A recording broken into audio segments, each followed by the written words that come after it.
Alright, hello everyone, this is Asaurus1. This is my first Blender tutorial, and I am using a build of Blender 2.5 by Loop Duplicate on graphical.org, so you can go there and download it if you haven't already. But this should work with any Blender 2.5 build.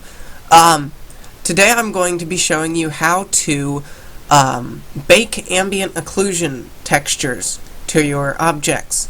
And what this means is that you can generate ambient occlusion for your scene one time as a text and then save it as a texture. And then all the other times you render your scene, you won't have to regenerate your ambient occlusion as long as you don't move your objects around. So it can save render times if you're just wanting to like tweak materials. You know, maybe I wanted to change this cube to red. I wouldn't have to re-render over and over and have to do the ambient occlusion each time, which would take a long time. I could just render just the material and it would be very fast. So, to get started, we have to add a UV texture to our objects so that Blender knows how to unwrap them. So, I'm going to start with the star. And I'm going to add a UV texture. I'm going to call it star AO for ambient occlusion.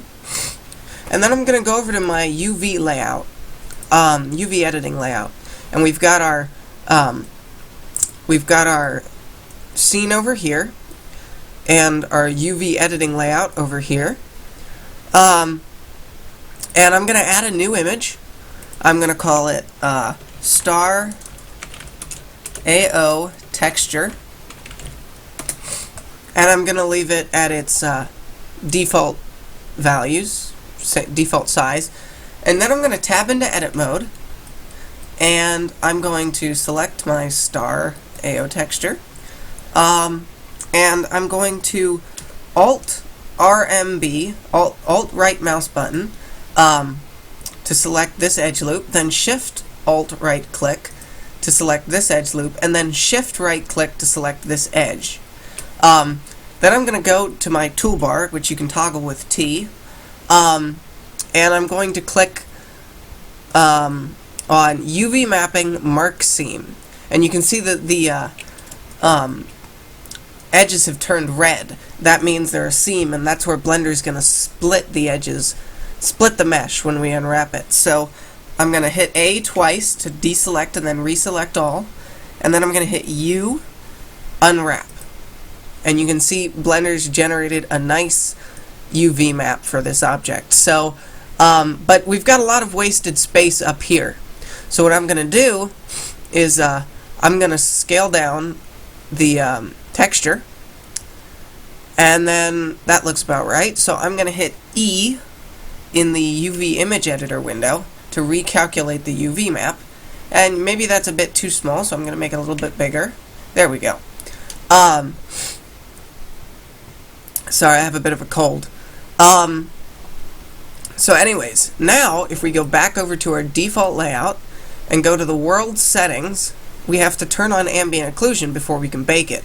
So I'm going to set turn ambient occlusion on, set the factor to 0.7, set the mode to multiply, set the gather to ray trace, the samples to 12, and leave everything else as it is. Then we can go over to the render panel and go down to the bottom, and you'll see the bake tab.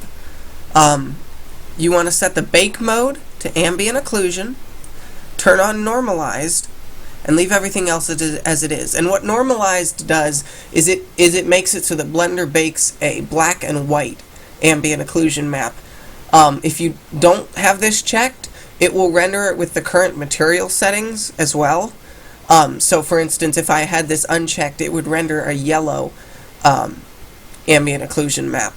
So I'm going to leave this checked for now, and then you can just hit bake. And if we go over to our UV editing layout, oh, forgot one thing. Tab back into edit mode. For some reason you have to bake in edit mode. You can't bake in tab back into object mode. You can't bake in object mode. In edit mode. I get those two mixed up for some reason. So hit bake and go over to your UV editing layout, and you can see it as it's baking. You can see Blender is baking the ambient occlusion onto our texture. So this isn't going to take long for this object because it's pretty simple. But for some other objects it might take longer. So you can see this is the front face of the star. If we go into textured mode, you can see where it is. Have to go back out of texture mode to see it update. Oh, maybe you can't see it update. I don't know. So now it's generating the sides all around here. And now it's generating the back face.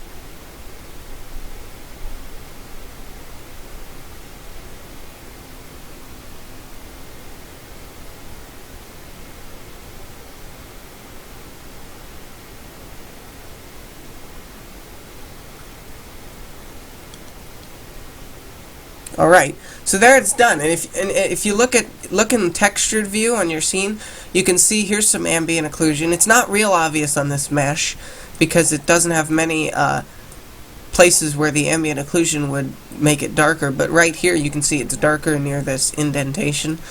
And under here it's pretty dark because it's close to the floor. So that's one object we've baked.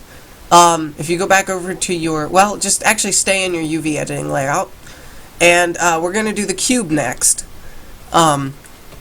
So tab into edit mode for the cube, and then select these top 4 edges and the 4 bottom edges, and then I'm going to alt right click to select this edge right here, this edge loop right here, and then I'm going to add a seam for those, mark seam, and then I'm going to hit U, unwrap.